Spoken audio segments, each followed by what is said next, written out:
देखिए बच्चों, 11th standard में चैप्टर है motion in straight line rectilinear motion.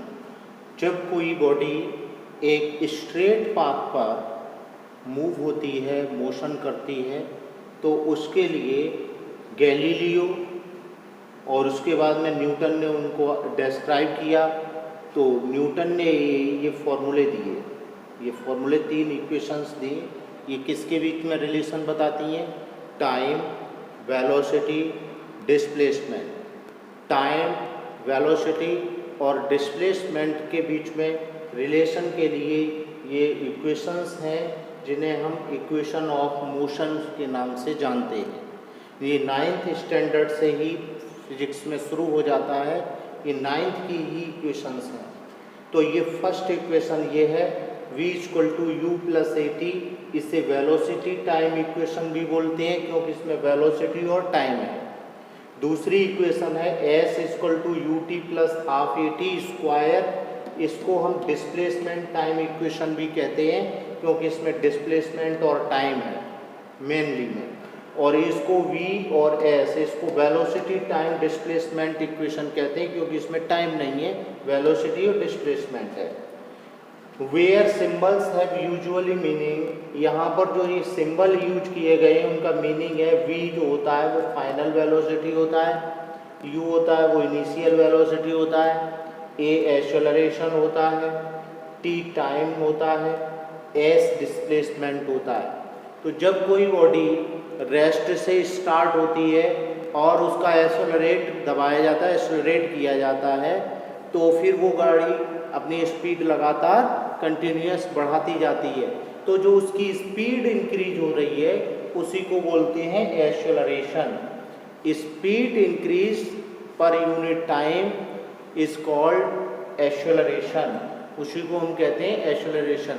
अगर उस बॉडी की स्पीड चेंज नहीं हो रही है, यूनिफॉर्म है, उस कंडीशन में एक्सेलरेशन होगा वो होगा 0। यूनिफॉर्म वेलोसिटी की कंडीशन में एक्सेलरेशन 0 होता है। ये तभी एक्सेलरेशन हो सकता है जब बॉडी का एक्सेलरेट किया जा रहा है, वेलोसिटी चेंज हो रहा है। तो पहले वो रेस्ट में है, फिर बाद में उसको रिलीज किया, बढ़ाया जा रहा है, उसकी स्पीड बढ़ाई जा रही है, तो उसकी स्पीड चेंज हो रही है। जब चेंज होगी स्पीड तो उसमें क्या और क्वांटिटी आ जाएगी? एक क्वांटिटी आ जाएगी एक्सेलरेशन। तो ये इनके यूजुअली मीनिंग है और ये इक्वेशंस हैं और उनके इक्वेशंस के ये velocity time equation, displacement time equation, velocity displacement equation, ये उनके नाम हैं। अब हम इनको यहाँ पर 11th स्टैंडर्ड के अकॉर्डिंग कैलकुलस मेथड से इनको सॉल्व करना सीखेंगे कि इनको कैलकुलस मेथड से कैसे सॉल्व किया जाता है। 9th में आपको एनालिटिकल मेथड और ग्राफ मेथड सिखाया गया है। एनालिटिकल मेथड और ग्राफ मेथड जो 9th स्टैंडर्ड में है, अब यहाँ 11th स्टैंडर्ड में इसको कैलकुलस मेथड, जो आपको शुरुआत में इंटीग्रेशन, डिफरेंशिएशन सिखाए गए थे, उस मेथड के बेस पर इसको यहाँ पर सॉल्व करना बताएंगे कि फर्स्ट इक्वेशन कैसे प्रूफ होती है, सेकंड इक्वेशन कैसे प्रूफ होती है और थर्ड इक्वेशन कैसे प्रूफ होती है।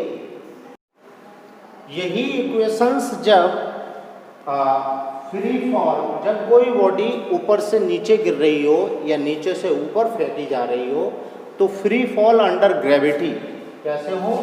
Under gravity, motion under gravity, motion under gravity, gravity के अंडर में मोशन हो रहा है।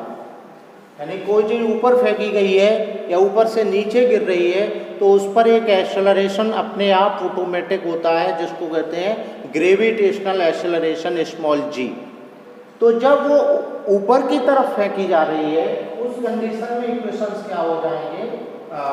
ये है फॉर अपवार्ड,